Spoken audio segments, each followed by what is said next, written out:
মেয়েকে নিয়ে বাজারে এসেছিলাম রাখি কিনতে আর চকলেট কিনতে, কিন্তু মেয়ে পাশেই একটা মল আছে, ওই মলটা দেখে আমাকে বলছে যে মা চলো মলে যাব।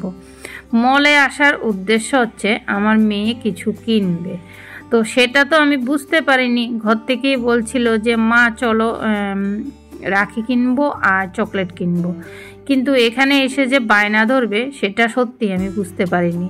আর এর মধ্যে আমার ব্যাগে টাকাও নেই, মাত্র 500 টাকার মতো আছে, কিন্তু আমি টাকাটা তুলবো ভেবেছিলাম, কিন্তু এটিএমে টাকা নেই, সে কারণে আর মানে কাছাকাছি যে এটিএমটা আছে ওটার মধ্যে টাকা নেই, সে কারণে আর টাকাটাও তুলতে পারলাম না। তো যাই হোক, এবার মেয়ে বলছে মেয়েকে না নিয়ে আসলে কি করে হবে, যেহেতু এটিএম আছে ভরসা আছে, সে কারণে আসলাম। আর মেয়ে এসে এখানে যা যা কাণ্ড করলো সেগুলো একটু তুলে ধরেছি।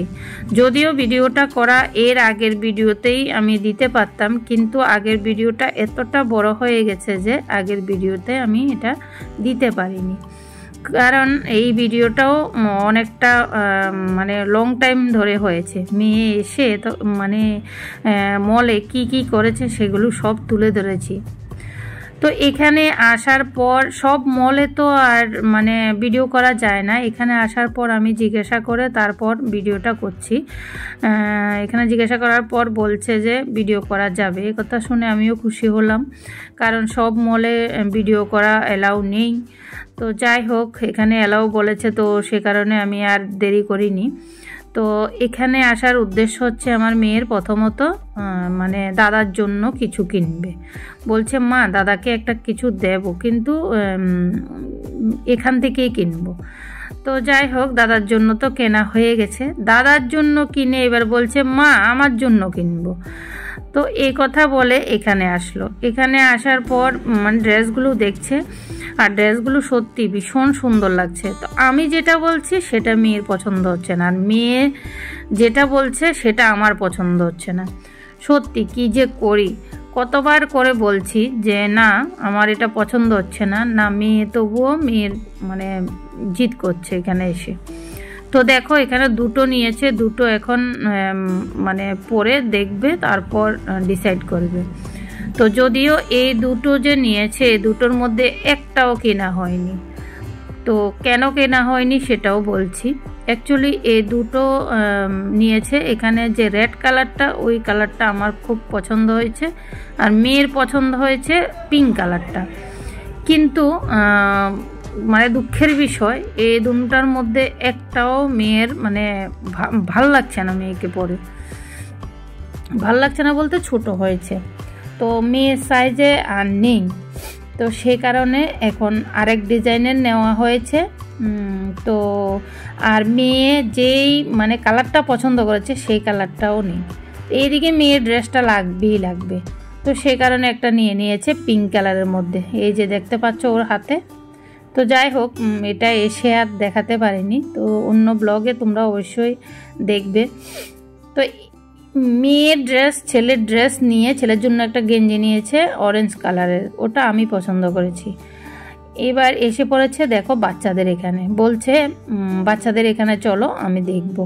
সত্যি মলে আসলে না আমিও এমন ঘুরে ঘুরে দেখতে ভীষণ ভালোবাসি, কিনবো আর না কিনবো সেটা কোনো ব্যাপার নেই, কিন্তু মানে ঘুরে ঘুরে দেখতে আমার ভীষণ ভালো লাগে। এই যে ছোট বাচ্চাদের ড্রেস আমি কিন্তু মানে কিনবো না, আমার মেয়ে হওয়ার আগে থেকেই আমার এই শখটা মানে জেগেছে যে মলে গেলে ছোট বাচ্চাদের ড্রেস দেখা আমার ভীষণ ভালো লাগে।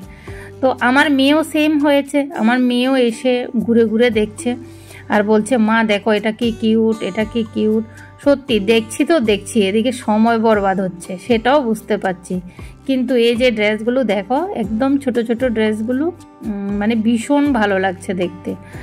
আর অনেক দিন পর মলে এসেছি সত্যি, মানে কি বলবো। তো যাই হোক, মেয়ে ঘোরাঘুরি করে শুধু দেখছে দেখছে, মানে কত মানে মেয়েকে বারবার বলছি চল, অনেকটা লেট হয়ে যাচ্ছে, বলছেন দাঁড়াও না মা আর একটু দেখি না। সত্যি মেয়েটাও মানে বেরোতে পারে না, আর এই মলটা মানে আমার ঘর থেকে বেশি দূরে না, একটুখানি আসলেই মলটা, বেশি দেরি হয়নি, মলটা গত পুজোতেই মানে উদ্বোধন হয়েছে। তো 1 বছর হয়ে গেছে। তো যাই হোক, কাছে মলটা আছে বলে মানে অনেক কিছু মানে ফটাফট করে কেনা যায়। মল হলে ভালো লাগে আমার কাছে কেনাকাটা করতে। মেয়ে দেখো এবার ঘোরাঘুরি করতে করতে এসে পড়েছে দেখো কোথায়, আর এখানে হচ্ছে সব ছেলেদের ড্রেস। আর আমার ছেলের জন্য এখনও মেয়ের ড্রেস দেখছে। দেখতে দেখতে এমন একটা ড্রেস বের করেছে দেখো, একদমই ছোট, এই সাইজের কেউই নেই। দেখো বের করে এরপর রাখার চেষ্টা করছে, আর এদিক ওদিক দেখে ফট করে রেখে এসে পড়েছে, মানে লজ্জা পেয়ে গেছে সত্যি। মানে কি বলবো, দেখো অদ্ভুত কাণ্ড। এরপরও ঘোরাঘুরি করছে, বারবার বলছে দাঁড়াও না মা, একটু দাঁড়াও না মা। আমি পেছনে পেছনে ঘুরছি আর ক্যামেরা করছি। দেখো চলে যাব ভেবেছি, মেয়ে এদিকে দেখছি পিছন দিকে ঘুরে খেলনা দেখছে। তো বলছি কিরে তুই যাবি না? বলছে দাঁড়াও না একটু খেলনাগুলো দেখে নি। বাস এবার এদিকে এসে দেখেছে দুটো পুতুল, আর পুতুলগুলোকে জড়িয়ে ধরে বলছে মা একটু আমাকে ছবি তুলো। তো তো 2-1টা ছবি তুলো নিলাম আর একটুখানি ভিডিও করে নিলাম। ও বলছে মা আমার ভীষণ ভয়ও লাগছে, আবার মানে ভীষণ ভালোও লাগছে। এবার ঘুরতে ঘুরতে ও দেখো কি কাণ্ড করেছে, এখানে এসে মানে অনেকক্ষণ ধরে এই বাচ্চাটাকে ফলো করছে। বলছে মা দেখো বাচ্চাটা কি কিউট, বাচ্চাটাকে একটু আদর করব। মানে বারবার ঘোরাঘুরি করছে। তো সবাই তো আবার বাচ্চা মানে ধরতে দেয় না, আদর করতে দেয় না। অনেকেই আছে এমন, সবাই না, সরি, অনেকেই আছে। কিন্তু ওরা আমার মেয়েকে দেখে মানে বলছে কিচ্ছু হবে না, আসো একটু আদর করো। আর বাচ্চাটাও দেখো কি সুন্দর কিউট, মানে হাসছে, ভীষণ মজা পাচ্ছে। আমার মেয়েও ভীষণ মজা পাচ্ছে। তো যাই হোক, এখানে কিছুক্ষণ সময় কাটিয়ে এবার আমি বিল দিয়ে বেরিয়ে পড়ছি। তো এই হচ্ছে আমার মেয়ের কাণ্ড। মানে সত্যি ও আমার মতো হয়েছে, যে বাচ্চা দেখলে মানে ভীষণ খুশি হয়ে যায়। তো দেখো এখন আমরা চলে যাচ্ছি মা মেয়ে মিলে, আমাদের শপিং করা হয়ে গেছে। তো ছোট্ট করে ভিডিওটা শেয়ার করলাম, কেমন লাগলো অবশ্যই জানাবে। টাটা।